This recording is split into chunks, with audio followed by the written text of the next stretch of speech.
तू आमच्यावर दाखल केलेला गुन्हा मागे घे, असे म्हणत आरोपींनी पती पत्नी व त्यांच्या मुलाला शिवीगाळ दमदाटी करून लाकडी काठी, लोखंडी रॉड, बॅट व लाथाबुक्क्यांनी मारहाण केली. तसेच महिलेचा विनयभंग केल्याची घटना राहुरी शहर हद्दीत घडली. पीडित महिलेच्या आरोपी सोबत 2018 मध्ये भांडणे झाली होती. त्याबाबत पोलीस ठाण्यात तक्रार दिली होती. ती तक्रार मागे घेत नाहीत म्हणून आरोपी वारंवार वाद घालत असतात. पीडित महिलेचे पती मोटरसायकलवर बारागाव नांदूर रोड परिसरात त्यांच्या घरी जात असताना एका आरोपीने त्यांना रस्ता अडवून म्हणाला की तू आमच्यावर दाखल केलेला गुन्हा मागे घे. तेव्हा ते म्हणाले की कोर्टामध्ये जे काही होईल ते पाहू, असे म्हणाल्याचा राग आल्याने आरोपी चांद शेख याने त्यांना लाकडी काठीने मारहाण करून शिवीगाळ दमदाटी करत होते.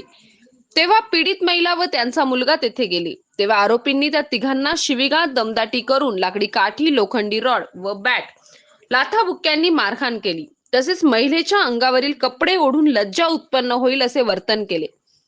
पीडित महिलेच्या फिर्यादीवरून आरोपी चांद भिकन शेख, अनवर भिकन शेख, मुनवर भिकन शेख, रुबाब चांद शेख, रेशमा अनवर शेख, इंताज मनवर शेख, मालन भिकन शेख सर्व राहणार बारागाव नांदूर रोड राहुरी या 7 जणांवर शिवीगाळ, मारहाण व विनयभंग केल्याचा गुन्हा दाखल करण्यात आला.